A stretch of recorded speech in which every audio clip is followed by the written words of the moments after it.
crack of a branch echoes through the darkening forest, and I freeze mid-step. My heart pounds in my chest as I strain my ears, trying to convince myself it was just a falling pine cone or a small animal. But deep down, I know better. Something is out there, watching me. And as the last rays of sunlight fade from the sky, I realize with growing dread that I am hopelessly, terrifyingly lost. It wasn't supposed to be like this. This morning, I set out on what should have been a routine day hike in Glacier National Park. The weather was perfect. Crisp mountain air, clear blue skies, and the promise of breathtaking views. I'd done this trail before, or at least I thought I had. Somewhere along the way, I must have taken a wrong turn. The first signs of trouble came early in the afternoon when I noticed the trail markers becoming less frequent. I pushed on, telling myself I was just being paranoid. But as the hours ticked by and the familiar landmarks failed to appear, a knot of anxiety began to form in my stomach. Now, as darkness settles over the wilderness like a heavy blanket, that knot has twisted into full-blown panic. I fumble for my phone, praying for a miraculous bar of signal. The screen illuminates my face with its pale glow, but the no-service message might as well be a death sentence. And to make matters worse, the battery icon flashes an angry red. 2% remaining. Stay calm, I mutter to myself, trying to slow my ragged breathing. Think this through. I click off the phone to conserve what little battery remains and take stock of my situation. My day pack contains a half-empty water bottle, some trail mix, and a light jacket, woefully inadequate for an unplanned night in the wilderness. The temperature is already dropping, and I can see my breath forming misty clouds in the beam of my headlamp. A distant howl sends shivers down my spine. Wolves? Coyotes? My mind races through the list of potential predators that call these mountains home. Bears, mountain lions. I try to remember the safety protocols from the park's information boards, but terror scrambles my thoughts. Hello, I call out, my voice sounding small and fragile in the vast darkness. Is anyone out there? I need help. Only the mocking echo of my own words answers me. I take a deep breath, trying to quell the rising tide of panic. Panicking won't help. I need to think logically to remember my training. Step 1. Stay put. It's easier for search and rescue to find me if I don't keep moving. But the thought of spending the night alone in this spot, exposed and vulnerable, makes my skin crawl. Every shadow seems to hide a potential threat. Every rustle of leaves a stalking predator. I scan my surroundings, looking for anything that might offer some shelter. My headlamp beam catches on a large fallen tree about 50 yards away. It's not much, but it's better than nothing. I make my way towards it, each step careful and measured. The last thing I need now is a twisted ankle. As I near the fallen giant, a flicker of movement in my peripheral vision makes me whirl around. The headlamp beam slices through the darkness, illuminating nothing, just trees and underbrush. But I can't shake the feeling of eyes upon me, watching from just beyond the circle of light. My hands shake as I try to arrange some branches against a fallen tree, creating a crude lean-to. It's a poor excuse for shelter, but it makes me feel slightly less exposed. I huddle inside, wrapping my arms around my knees and trying to conserve body heat. The forest comes alive with night sounds. The hoot of an owl, the rustle of small creatures in the underbrush. Each noise makes me flinch, imagination running wild with worst-case scenarios. I close my eyes, willing myself to calm down, to think rationally. They'll come looking for you in the morning, I whisper, needing to hear a human voice, even if it's just my own. You signed in at the trailhead. They'll know you're overdue. But a traitorous voice in the back of my mind whispers darker possibilities. What if I wandered far off the designated trail? What if the search parties look in the wrong area? What if a twig snaps nearby, much closer than the earlier sounds? My eyes fly open, heart leaping into my throat. I hold my breath, straining to hear over the pounding of blood in my ears. Another snap, followed by the unmistakable sound of footsteps crunching through fallen leaves. "HLO!" I call out, voice trembling. Is someone there? Silence falls, heavy and oppressive. Even the ambient forest noises seem to have ceased. I fumble for my headlamp, clicking it on with shaking fingers. The beam cuts through the darkness, revealing nothing, just trees and shadows. But I know I heard something. I'm certain of it. I debate calling out again, but clamp my mouth shut. What if it's not a rescuer? What if it's someone or something else? The night wears on, a seemingly endless expanse of darkness and fear. I drift in and out of a fitful doze, jerking awake at every sound. The cold seeps into my bones, and I shiver uncontrollably. My thoughts become muddled, a dangerous sign of hypothermia setting in. In my more lucid moments, I try to plan for the morning. I need to find water, to try and retrace my steps. But each time I close my eyes, vivid images flash through my mind. Twisted ankles, cliffs I can't remember climbing, hungry predators closing in. A particularly loud rustle snaps me fully awake. I fumble for my headlamp, heart racing. As the beam illuminates the area in front of my shelter, I see a dark shape moving just at the edge of the light. It's large, much too large to be a small animal. Who's there? I demand, trying to inject some authority into my voice despite the terror coursing through me. The shape freezes, then slowly turns towards me. In the dim light, I can make out the unmistakable silhouette of a bear rearing up on its hind legs. A scream builds in my throat, but I choke it back, remembering that loud noises might provoke an attack. Time seems to stand still as we regard each other, human and beast locked in a primal standoff. My mind races through everything I know about bear encounters. Don't run. Make yourself look big. Speak calmly but firmly. "Hey, bear," I say, my voice surprisingly steady. "I see you there. I don't want any trouble. Why don't you just move along?" The bear drops back to all fours, and for a moment, I dare to hope it will lumber away. Instead, it takes a step towards me. I can hear its heavy breathing now, see the steam rising from its nostrils in the cold air. Painfully slowly, I reach for my backpack, never taking my eyes off the bear. If I can just get to my bear spray, my fingers close around the canister, and I pull it out with agonizing care. The bear takes another step forward, close enough now that I can smell its musty odor. I raise the bear spray, finger on the trigger.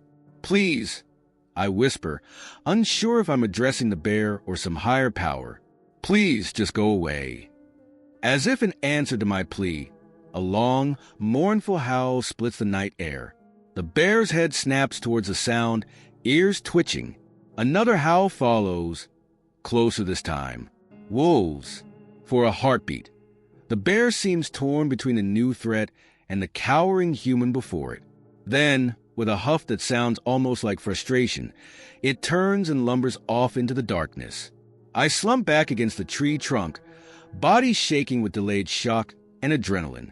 The wolf howls continue, but they sound distant now, moving away. Still, sleep is impossible after that encounter. I sit rigid, bear spray clutched to my chest, jumping at every sound until the first pale light of dawn begins to filter through the trees. With daylight comes a renewed determination to survive. I pack up my meager supplies and study my surroundings. Nothing looks familiar, but I know I need to keep moving. Staying put didn't work. Now I need to try and find my way back to civilization. I pick a direction that seems to slope downhill, hoping it will lead to a stream or river I can follow. Each step is cautious, hyper-aware of loose rocks or hidden holes that could spell disaster. The events of the night have left me exhausted and on edge, but the need to get out of this wilderness drives me forward. Hours pass, and hope begins to fade. My water is long gone, my stomach cramping with hunger. Just as despair threatens to overwhelm me, I hear the most beautiful sound imaginable, the distant thrum of helicopter blades. I break into a clearing just as the search and rescue chopper passes overhead. With the last of my strength, I wave my arms frantically, shouting myself hoarse. The helicopter banks, circling back. They've seen me. As the rescuers rappel down, I collapse to my knees, overcome with relief. I made it. I survived. But as they load me into the helicopter, I can't shake the feeling that something is still out there in the vast wilderness, watching, waiting, and I know with absolute certainty that I will never take the raw power of nature for granted again. The sun hangs low on the horizon, a mocking orange orb that seems to laugh at my predicament.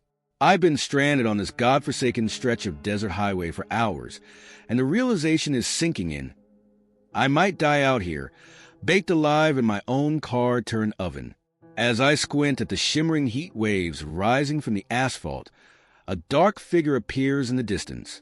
My heart leaps, salvation, but as it draws nearer, a chill runs down my spine despite the oppressive heat. Something's not right about the way it moves. This morning feels like a lifetime ago. I set out at dawn, the rental car's AC blasting, as I embarked on what was supposed to be a scenic drive through the Southwest. The open road, the promise of adventure, it all seemed so romantic then. Now, I'd give anything for a grimy gas station or a rusted-out trailer. Any sign of human life. The trouble started with a sputtering cough from the engine.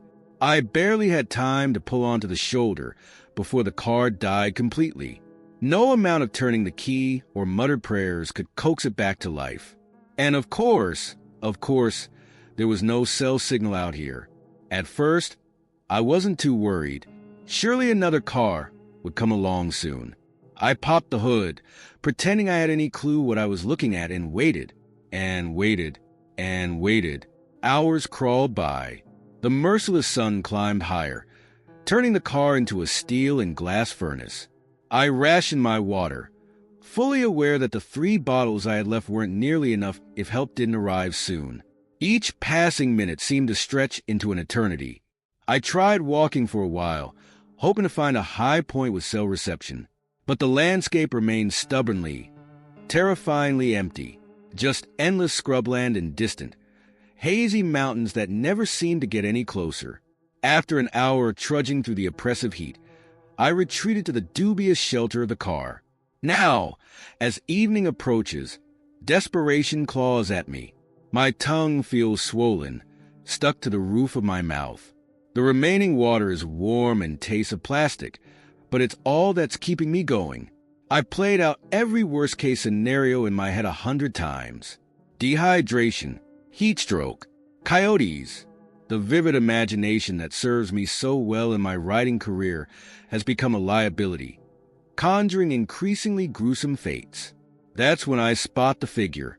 At first, it's just a dark smudge on the horizon, barely distinguishable from the heat shimmer.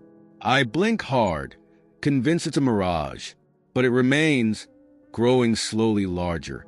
Hope surges through me, and I scramble out of the car on weak legs. "Hey!" I shout, my voice cracking. "Over here! I need help!" The figure doesn't react, but it's definitely moving in my direction. I wave my arms frantically, fighting the urge to run towards it.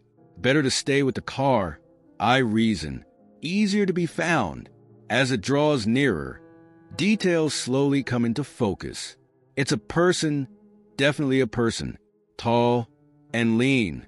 But there's something off about the way they're moving. The gait is strange, almost mechanical. Too smooth for someone who should be struggling in this heat. "Hello." I call again, uncertainty creeping into my voice. "Can you hear me?" Still no response.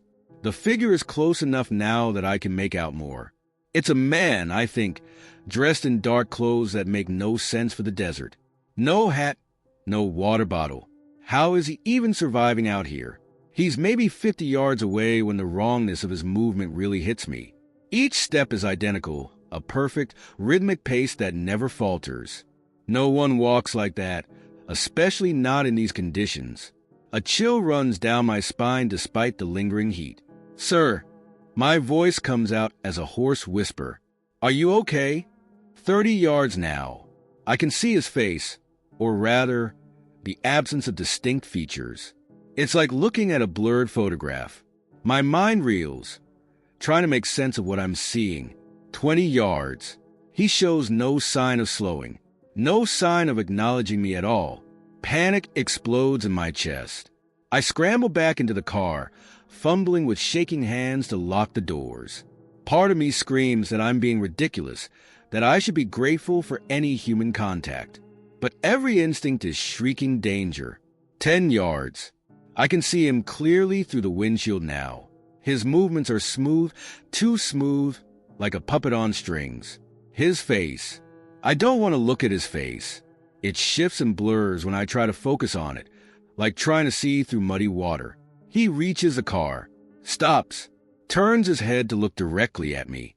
I feel the scream building in my throat, but it comes out as a strangled whimper. This close, I can see that his clothes aren't just dark, they're writhing, as if made of living shadow. A hand raises, pressing against the driver's side window. The glass begins to frost over, tendrils of ice spreading from where those impossible fingers touch. My paralysis breaks. I lunge across to the passenger side, fumbling with the door handle. It's stuck. Of course it's stuck. I hammer at the window with my fist, sobbing. The driver's side glass shatters inward. I feel those cold, wrong fingers brush my ankle, and then the blaring of a horn snaps me back to reality. I jerk upright, disoriented. Harsh sunlight streams through the windshield.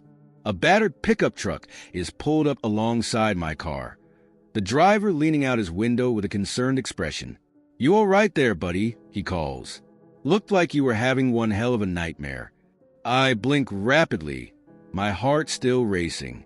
The car's interior is an oven, and my clothes are soaked with sweat, but the window is intact.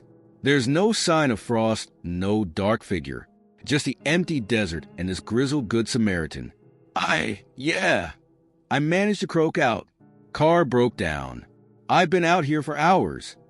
The man nods sympathetically. Nasty place to break down. Probably got some heat stroke setting in. Let's get you some water and see about that car, yeah? As he helps me out of the vehicle, my legs shaky and weak. I can't shake the lingering dread from my vision. I know it was just a hallucination brought on by heat and dehydration. I know that. But as we work on getting my car running again, I find myself constantly scanning the horizon, just in case. The pickup driver, Bill, he introduces himself, is a taciturn but kindly sort. He shares his water and granola bars as he fiddles under the hood. I try to make conversation, desperate for human interaction after my ordeal, but my mind keeps drifting back to that dark figure. "You get a lot of broken-down tourists out here?" I ask, aiming for casual but hearing the strain in my voice. Bill grunts, elbow deep in my engine. "More than you'd think. Folk don't realize how unforgiving the desert can be. Seen some strange things over the years." I swallow hard. "Strange how?" He pauses, giving me an unreadable look. Heat does funny things to a person's mind. Makes em see things that ain't there. He turns back to the engine. Or sometimes makes em not see things that are. A chill runs through me despite the lingering heat.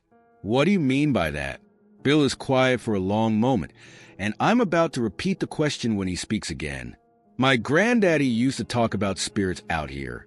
Said the desert was full of old, hungry things. Things that looked like men, but weren't." He slams the hood shut, making me jump.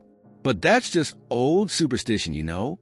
Nothing to worry about in the light of day." I laugh weakly, but it sounds forced even to my own ears. Bill either doesn't notice or pretends not to as he wipes his hands on a rag. "Should be good to go now," he says. "Loose connection is all. But I'd head straight for the nearest town if I were you. Don't want to risk another breakdown out here." I nod vigorously, already climbing into the driver's seat. "Thank you. Really, I can't thank you enough." Bill waves it off. "Just pay it forward, yeah? And, He hesitates, then continues. "If you're driving these roads again, especially come nightfall, Don't stop for anybody walking alone, no matter how normal they might look at first. Before I can respond, he's back in his truck. With a final nod, he pulls away, leaving me alone once more. But not for long. I start the engine, relishing the familiar rumble, and pull back onto the highway. As I drive, putting miles between myself and that lonely stretch of road, I can't help glancing in the rearview mirror. The shimmering heat haze plays tricks with my vision, and more than once I swear I see a dark figure standing impossibly in the middle of the road. But I don't stop. I don't even slow down. I drive until the desert gives way to suburbs, and I'm surrounded once again by the comforting signs of civilization. Only then do I let myself relax, the tension finally draining from my body. I know I'll write about this experience someday. The terror, the hallucinations, the strange warnings from my rescuer. It'll make for a great story. But for now, I just want to forget, to convince myself it was all in my head, because the alternative, that there really are things out there in the empty places of the world, things that look almost like men but aren't, that's too terrible to contemplate. So I drive on, the radio turned up loud to drown out my thoughts. And I make a silent vow to stick to well-traveled roads from now on, just in case. The scratching starts again at 2:37 a.m. I know because I've been staring at the alarm clock for hours, willing sleep to come.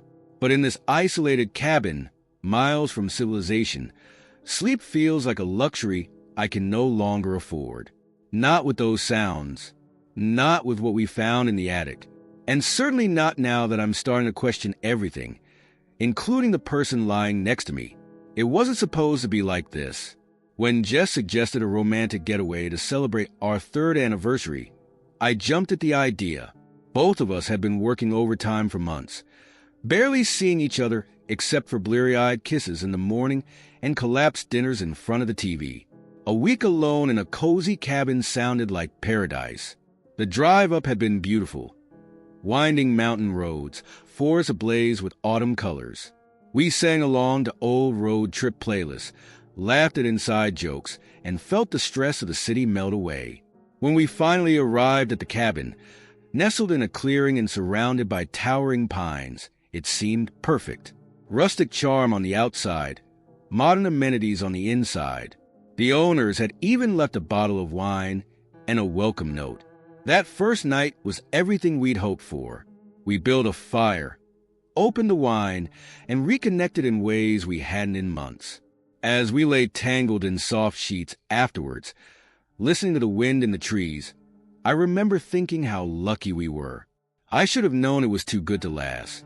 The trouble started on the 2nd day. We woke late, enjoyed a lazy breakfast, and decided to explore the grounds. That's when we discovered the car wouldn't start. No big deal, we thought. We had plenty of food, and surely the owners would send someone if we called. Except there was no cell service, and the landline was dead. "It's fine," Jess said, but I could see the worry in her eyes. "We'll just enjoy being off the grid for a few days. Someone will come to check on us eventually." I nodded, trying to ignore the knot forming in my stomach. We were alone, truly alone, for the first time in our relationship. It should have been exciting. Instead, I felt a creeping unease. That night, I heard the scratching for the first time, faint but unmistakable, like something or someone dragging their nails across the inside of the walls. I nudged Jess, but she just mumbled in her sleep and rolled over. I lay awake for hours listening, convinced myself it was just the wind or branches against the roof. But deep down, I knew better. The next morning, I casually asked Jess if she'd heard anything strange in the night. She gave me an odd look. "No, why? Did you?" I hesitated, then shook my head. Probably just the wind. We spent the day trying to make the best of our situation, hiking the nearby trails, playing board games we found in a closet, reading books we'd brought. But there was an undercurrent of tension. Every creak of the cabin made us jump. We both kept glancing at our useless phones, willing them to spring to life. That afternoon, We decided to explore the cabin more thoroughly, hoping to find a radio or some means of communication we'd overlooked. That's when we discovered the attic access, hidden behind a built-in bookcase. "Should we?" Jess asked, a mix of excitement and apprehension in her voice. I nodded, curiosity overriding my unease. Maybe there's a ham radio or something up there. The attic was musty, filled with the expected assortment of old furniture and dusty boxes. But as we poked around, I noticed Jess grow quiet. When I turned to ask what was wrong, I saw her holding a photo album, her face pale. "What is it?" I asked, moving to look over her shoulder. The album was full of old black and white photos. At first glance, they seemed normal enough. Family portraits, vacation snapshots. But as Jess flipped through the pages, I began to notice something off. In every group photo, there was a figure that didn't quite fit, blurred, or standing just a bit too far from the others. And in some of the portraits, the subject's eyes were wrong, too dark or slightly misaligned. "This is creepy," I said, trying to laugh it off. Someone's grandparents were into weird photography, I guess. But Jess wasn't listening. She flipped to the back of the album and was staring at a single photo. It showed the exterior of our cabin, probably taken decades ago judging by the quality. And there, in one of the upstairs windows, was a face, pale, distorted, with eyes that seemed to stare directly at the camera. That's our bedroom window," Jess whispered. I slammed the album shut. "Okay, that's enough attic exploring for one day." We tried to laugh it off over dinner, making up ridiculous stories about the photos. But neither of us suggested going back up there. And that night, the scratching was louder. I lay rigid in bed, listening to it move from one wall to another. Beside me, Jess's breathing was too even, too controlled. I knew she was awake, knew she could hear it too, but neither of us said a word. The next morning, the car still wouldn't start. We spent hours trying to get it running, desperation mounting. The scratching had shaken something loose in both of us, and the need to leave was becoming overwhelming. As the sun began to set, casting long shadows across the clearing, Jess finally threw down the wrench she'd been using. "This is useless," she snapped. "We need to walk out of here. Follow the road until we get cell service or find help." I hesitated, the thought of being in those woods after dark. "Maybe we should wait until morning," I suggested. "We don't want to get lost out there." Jess gave me a long look. "You want to spend another night here?" The scratching echoed in my memory. I shook my head. We packed quickly, stuffing backpacks with water bottles and energy bars. As we stepped out onto the porch, the last rays of sunlight disappearing behind the trees, I felt a moment of relief. We were leaving. Whatever was wrong with this place would be behind us soon. That's when I noticed the silence. No birds, no insects. Even the wind seemed to have died down. The forest was holding its breath. We'd made it about 100 yards down the dirt road when Jess suddenly stopped. "Do you hear that?" she whispered. I strained my ears. At first, nothing. Then, faintly I heard it, scratching, coming from the woods all around us. "Run," I said, grabbing her hand. We sprinted down the road, the sound growing louder with each step. Branches seemed to reach for us in the darkness. More than once, I swore I saw movement just at the edge of my vision. We ran until our lungs burned, until the scratching faded behind us. Finally, gasping for air, we stopped. The road stretched out ahead, dark and empty. "What?" Jess panted. "What was that?" I shook my head, not trusting myself to speak. We both turned to look back the way we'd come. In the distance, barely visible through the trees, a light flickered in the cabin's upstairs window. Our bedroom window. "We can't go back," Jess said, her voice shaking. "We have to keep going." I nodded, but a new fear was forming. What if there was no help to be found? What if the road just kept going, leading us deeper into whatever nightmare we'd stumbled into? We walked through the night, jumping at every sound.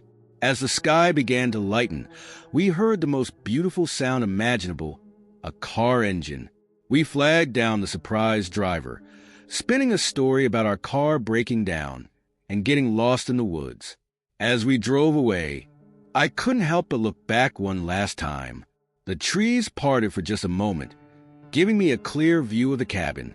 And there, in the upstairs window, was a face, pale, distorted, with eyes that seemed to follow our car as it disappeared around a bend.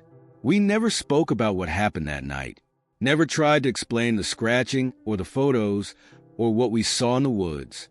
We told our friends the car broke down, and we had to cut the trip short. But sometimes, late at night, I'll wake up to the sound of scratching in the walls of our city apartment, and I'll look over at Jess, seeing the same fear in her eyes that I know is in mine. Because deep down, we both know the truth. Whatever was in that cabin, whatever chased us through those woods, it followed us home. And it's only a matter of time before it finds its way in. The barn door creaks open, inch by agonizing inch. My breath catches in my throat as I strain to listen, the sound of my pounding heart nearly drowning out everything else. The animals, usually so vocal at this hour, have fallen eerily silent. In the pitch black of the farmhouse, I fumble for my phone, desperate for its meager light. But as the screen flickers to life, I realize with growing horror that I'm no longer alone. Heavy footsteps echo on the porch, and I know with chilling certainty that my first night as a farmhand is about to become a nightmare I may not survive. Just 12 hours ago, I was filled with excitement and nervous energy as I pulled up to the sprawling Hanson farm. The place was a postcard come to life. Rolling green pastures, a quaint red barn, and a farmhouse that looked like it had stood for 100 years. Mr. Hanson, a weathered but kind-faced man in his 60s, greeted me with a firm handshake. "Welcome to your new home, Jack," he said, his eyes crinkling at the corners. "Hope you're ready for some hard work." I nodded eagerly, hefting my duffel bag. "Yes, sir. I can't tell you how grateful I am for this opportunity." He waved off my thanks. "We'll see if you're still grateful after a week of 4 a.m. wake-up calls," he chuckled. "Now let me show you around." The tour was a whirlwind of information. Feeding schedules, equipment locations, daily routines. My head was spinning, but I was determined to prove myself. This job was my chance at a fresh start, away from the chaos and dead ends of city life. As evening approached, dark clouds began to gather on the horizon. Mr. Hanson frowned at the sky. "Looks like a storm's rolling in. I'd better head into town and pick up some supplies before it hits. You'll be all right here on your own for the night." A flutter of anxiety passed through me, but I pushed it down. "Of course," I said with more confidence than I felt. "I'll make sure everything's battened down." He nodded approvingly. "Good man. Remember, if anything seems off with the animals, don't hesitate to check on them, even in the middle of the night. They're our livelihood." With that, he was gone, leaving me alone on a strange farm as the first rumbles of thunder echoed in the distance. I busied myself with chores, trying to ignore the growing unease in the pit of my stomach. By the time night fell, the storm was in full force. Rain lashed against the windows, and wind howled around the eaves of the old farmhouse. I heated up some soup, grateful for the warmth and comfort of the meal.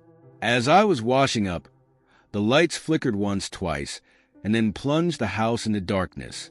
I fumbled for my phone, using its flashlight to navigate to the fuse box.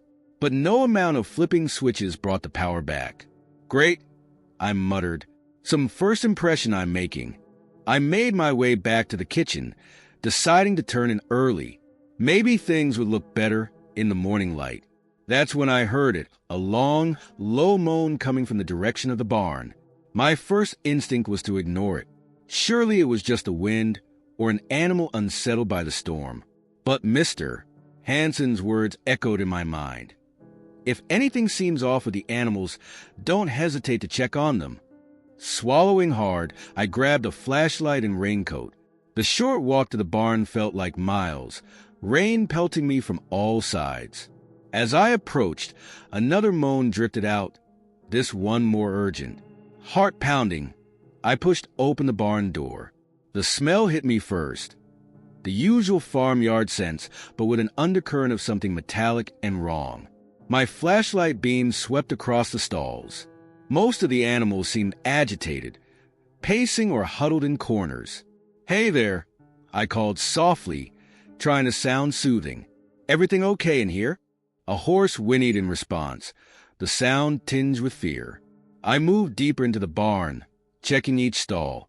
Everything seemed in order until I reached the last one. The gate was ajar, and inside, I stifled a gasp. The cow lay on its side, breathing heavily. Even in the dim light, I could see something was terribly wrong. Its belly was distended, and there was blood, too much blood. Panic seized me. I had basic first aid training, but this was way beyond my skills. I needed to call a vet, or Mr. Hansen, or someone who knew what they were doing. But as I turned to run back to the house, my foot caught on something slick. I went down hard, my flashlight skittering across the floor and going out. For a moment, I lay there in total darkness, the sound of rain on the roof and labored animal breathing filling my ears. Then, cutting through it all, came a new sound. Footsteps, heavy, deliberate, coming from outside the barn. I scrambled to my feet, heart racing. "Hello," I called out, hating how shaky my voice sounded. "Mr. Hansen, is that you?" No response, just those steady footsteps, getting closer. I fumbled for my phone, needing its light, needing to see what was coming.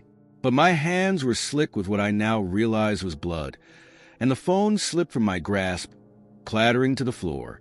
The footsteps stopped just outside the barn door. I held my breath, every muscle tense. Then, with agonizing slowness, the door began to creak open. In that moment, my fight-or-flight instinct kicked into overdrive. I bolted for the back of the barn, praying there was another exit. My hands found a ladder, and I scrambled up into the hayloft without thinking. I pressed myself into the scratchy hay, trying to control my ragged breathing. Below, I heard the barn door open fully. Footsteps echoed on the wooden floor, slow and purposeful. They paused by each stall, and I could hear the animals growing more agitated. "Who's there?" I managed to call out, my voice barely above a whisper. The footsteps stopped. For a long, terrible moment, there was only silence. Then a voice, low, gravelly, and somehow wrong, responded. "Just checking on the animals," it said. "Isn't that what you're supposed to do?" A chill ran down my spine. The voice was almost mocking, as if throwing my responsibilities back at me. I swallowed hard, trying to think of what to say next. The cow," I stammered.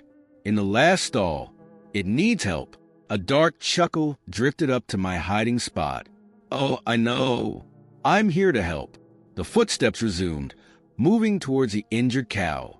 I heard the stall gate creak open, followed by a low moan from the animal.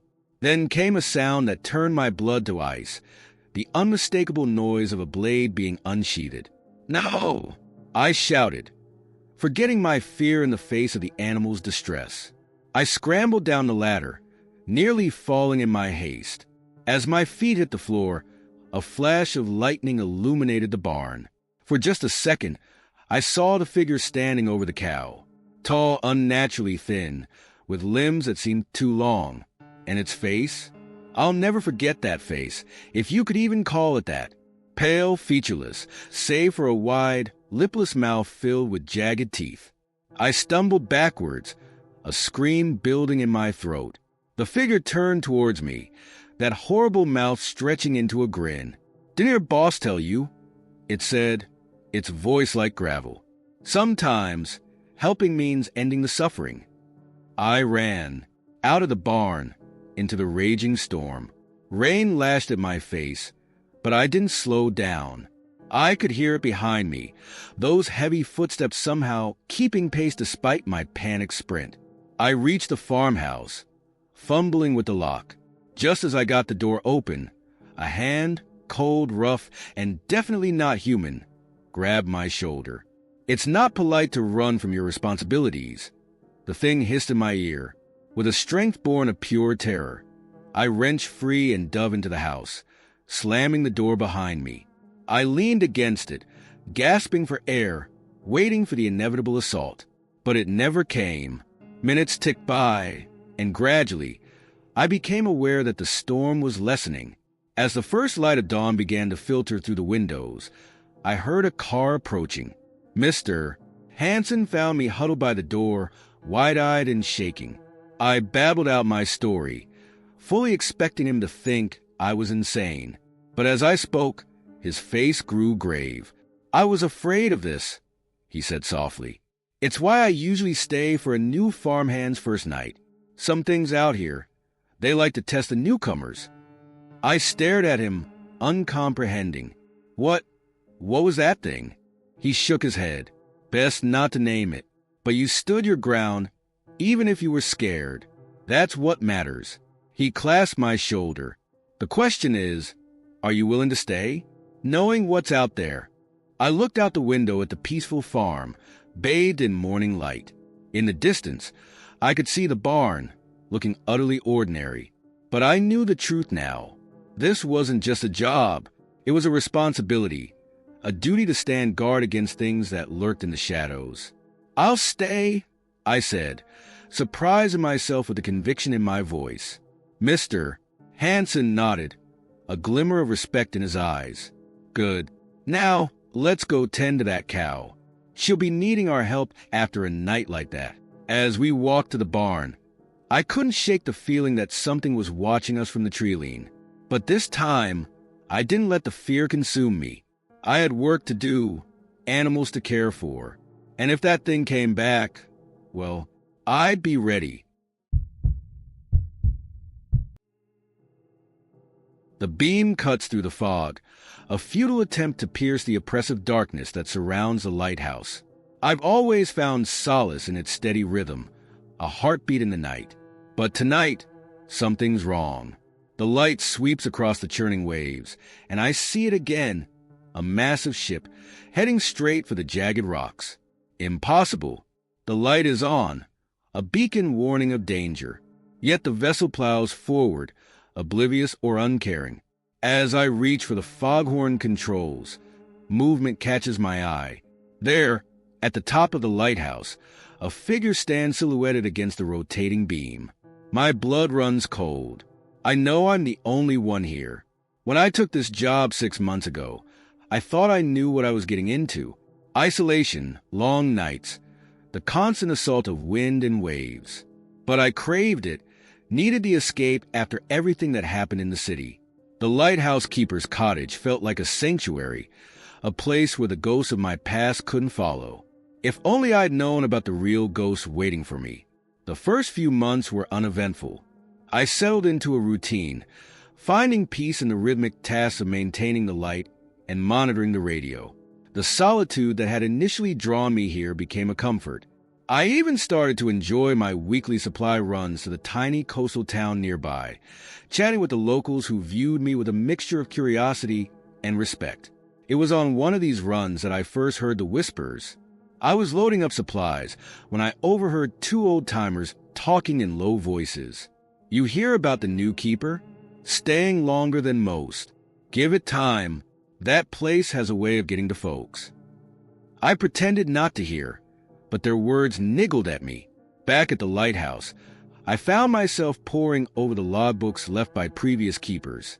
Most were mundane accounts of weather and maintenance. But as I delved further back, I noticed a pattern. Entries became erratic, filled with reports of strange sightings and inexplicable events. Ships appearing and disappearing. Voices in the fog. Lights where no light should be. I told myself it was just the isolation playing tricks on their minds. I was different. I was prepared for the loneliness, the harsh conditions. I wouldn't let my imagination run wild. How wrong I was. It started small. Items not where I'd left them. Footsteps echoing from empty rooms. I rationalized each incident. Stress, forgetfulness, the wind playing tricks. But as weeks passed, the occurrences became harder to explain away. One night, I woke to the sound of someone humming an old sea shanty. I followed the melody, heart pounding, only to find myself at the base of the tower. The humming seemed to come from above, but when I climbed to check, there was nothing but the steady rotation of the light. I began to dread the fog. It rolled in thick and heavy, blanketing the world in a suffocating gray. And with it came the visions. Ghostly ships on the horizon, their spectral crews frozen in eternal labor. Faces in the mist, eyes pleading for help I couldn't give. I tried to convince myself it wasn't real. I was alone here, had been for months. There was no one else. But doubt gnawed at me, growing stronger with each passing day. Then came the night everything changed. A storm raged outside, waves crashing against the rocks with terrifying force. I was in the lantern room, ensuring the light stayed strong against the gale. As I wiped condensation from the glass, a movement caught my eye. There, on the gallery outside, a figure stood, a man in old-fashioned keeper's clothes, his face wetted by years of salt and wind. He stared at me, eyes filled with a sadness I couldn't comprehend. Then, slowly, deliberately, he raised his arm and pointed out to sea. I followed his gesture, squinting through the rain-lashed windows. At first, I saw nothing but churning waves. Then, emerging from the gloom, I spotted it.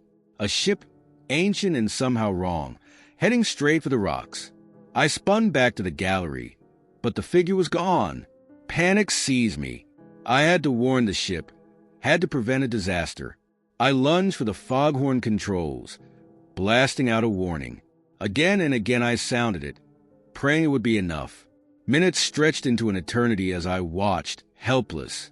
The ship drew closer, showing no signs of changing course. Just as I was certain I'd witnessed a catastrophe, it simply vanished. One moment it was there, the next, nothing but empty ocean. My legs gave out, and I sank to the floor, mind reeling. What had I just seen? Was I going mad? With shaking hands, I pulled out the logbooks, desperate for answers. I read entry after entry, my horror growing. The sightings, the ghostly ships, they'd all been documented before. And always, there was mention of the old keeper, the one who tried to warn them. As dawn broke, I made a decision. I couldn't leave, not now. Whatever was happening here, I was a part of it. I had a duty, not just to the ships that passed in the night, but to the souls that seemed trapped here. Weeks passed, and the incidents grew more frequent. I saw the old keeper often now, always silent, always pointing to some unseen danger. And every time, I'd sound the horn, flash the light, do anything I could to ward off disaster. But it never seemed to be enough. The ghostly ships kept coming, heedless of my warnings. And with each close call, each vanishing vessel, I felt a piece of my sanity slip away. I started talking to the old keeper, pouring out my fears and frustrations to his silent form. Sometimes, I swore I could see a flicker of understanding in his eyes. Other times, he seemed as insubstantial as morning mist. One particularly bad night, after watching yet another ship disappear into the gloom, I broke down. Why? I shouted at his fading form. Why show me if I can't help them? What's the point of all this? For the first time, he spoke. His voice was like gravel, worn smooth by endless tides. The point, lad, is that you try. That's all any of us can do. I stared at him, words failing me. He gave a sad smile and faded away, leaving me alone with the howling wind and my turbulent thoughts. The next day, I went into town, determined to uncover the truth. I spent hours in the local library, digging through old newspapers and town records. What I found chilled me to the bone. A century ago, a terrible storm had claimed a dozen ships in a single night. The lighthouse keeper had seen it coming, had tried desperately to warn them, but a malfunction had kept the light dark, and his frantic efforts with the foghorn went unheard over the gale. They found his body the next morning at the base of the tower. He'd fallen or jumped in his despair over the lives he couldn't save. As I read the account, pieces started falling into place. The old keeper wasn't a threat. He was trying to prevent the tragedy from repeating, using the only means he had left. Armed with this knowledge, I returned to the lighthouse with renewed purpose.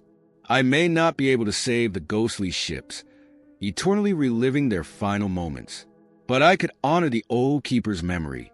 I could keep the light burning, keep watch over these waters, and maybe, just maybe, prevent new tragedies from joining the old. Months have passed since that revelation. The visions still come, especially in the fog, but they don't terrify me like they used to. The old keeper and I have reached an understanding. He warns, I act, and together we stand guard against the darkness. Sometimes, on clear nights, I swear I can see gratitude in his weathered face. Other times, I wonder if I've simply gone mad, conjuring companions in my isolation. But in the end, I suppose it doesn't matter. I have a duty here, to the living and the dead, and as long as that light shines out over the waves, I'll keep it. The logbook sits open before me, pen poised to make tonight's entry. I pause, considering my words carefully. How do I explain what I've experienced, what I've learned? In the end, I settle for simplicity. All quiet tonight, light burning strong. We stand our watch. I close the book and head up to the lantern room. The fog is rolling in again, thick and heavy. As I reach the top of the stairs, I see him, the old keeper, standing by the railing. He nods at me, then points out to sea. I move to the controls, ready for whatever the night may bring. In this eternal vigil, we are not alone, and that, I've found, makes all the difference.